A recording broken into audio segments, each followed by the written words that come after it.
Hey guys, it's Jolene from Smith's Nature Friendly Farms. We are hanging out in the kitchen today and I'm going to show you how to make this fantastic spaghetti squash recipe. Okay, each year I grow a ton of spaghetti squash. These big, beautiful spaghetti squash get grown and then I take them to the market and a lot of people look at them like, what do you do with them? So I wanted to show you guys a recipe that I use to make my spaghetti squash that is absolutely delicious. And it's really honestly quite easy. A little bit of time consuming, but not really a lot of work. It just takes a while to cook the spaghetti squash. But we're going to put it together and I'll show you how it's done. For your ingredients, you're going to need, obviously, the spaghetti squash. That's going to be key. We're going to need some canned tomato sauce. You can either have something that you've canned yourself or just something you've grabbed from the store.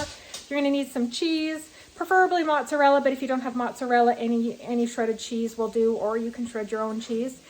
Herbs and spices, that includes like oregano or Italian base like basil, those types of dried spices. You're also going to need hamburger and onions. Now, you can make this vegetarian, so you don't have to have hamburger by any means. Today, we're going to make it with meat in it. You could certainly use a different ground up meat as well, but we're going to make kind of a traditional spaghetti sauce kind of recipe with this. So we're going with hamburger and onions. So our first step is to cook up some ground beef with some onion and get that started so we can get that browned. I've actually added also a clove of garlic to it, so if you like garlic, you can add that into the mix as well. Our next step is to cut our spaghetti squash in half so that we can get to the inside and scoop out the seeds. Okay, the single hardest part of this entire recipe is actually getting the spaghetti squash cut in half. That's a pain in the butt, but it's done. So now we got to clean out the inside. We're going to scoop out all of the seeds. Okay, we got the seeds out and now we're going to put them into a pan, and I'm going to use a glass pan. And you can actually cook them two ways. You can cook them upside like this, and the water that comes out of the squash will kind of collect in the middle. But I actually had a woman tell me that she likes it better when she cooks them downward. She says you get a drier, kind of stringier, noodly inside to the spaghetti squash. So for those of you that haven't eaten a spaghetti squash, it creates a natural kind of a noodle. It's certainly not exactly the same as a spaghetti, but it does create a bit of a noodle. And we're going to try it. We're going to try it upside down this time and see if that actually does create a drier noodle. So this will go in the oven for about 30 minutes at 350 just to get it started.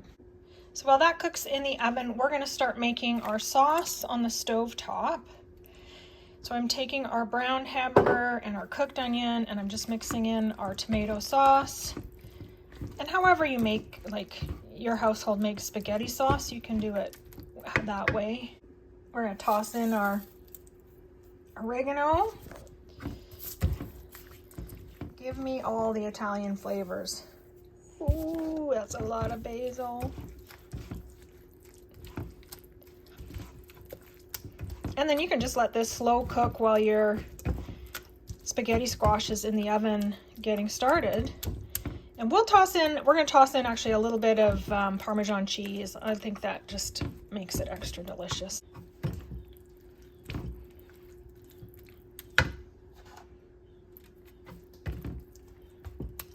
And maybe some salt and pepper. Okay, we're going to let that simmer while our spaghetti squash cooks. So I've cooked it for 30 minutes. It's not completely done, but you can see that it is easier to pull on the sides, so it's getting started. I'm flipping them over now, and we're going to put our spaghetti mixture inside our spaghetti squash. So I filled up the spaghetti squash with our meat sauce. This is the best part right now. This is the cool part. What happens is all this meat sauce is going to start to seep into the spaghetti squash as we cook it for another about 25 minutes in the oven. But we're going to put some cheese on the top before we do that. Cheese on top, let's put it back in the oven, 20 minutes or so. Okay, it is out of the oven and it smells delicious. Let's check it out. Doesn't that look incredible? So I actually had to leave them in for about 10 minutes longer than I planned. So it took a full hour to cook, but I wanted this good and crusty on the outside. It adds to how delicious it is, and it just turned out amazing. So what I'm going to do is take out a little scoop for you guys and show you that.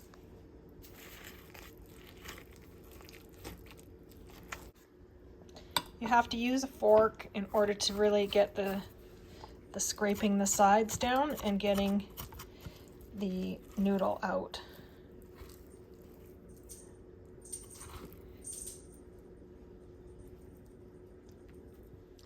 So that's it. It looks like an absolute mess, but it is such a delicious mess.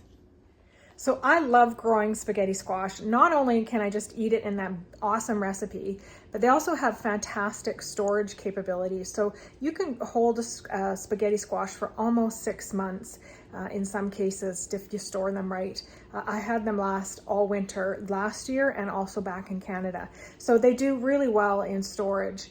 And this isn't the only recipe you can get. There's other recipes you can do, and Alfredo sauce in them as well. Super delicious. But that one in particular is one of my favorites. So hopefully you enjoy it, you guys. Be friendly, be kind.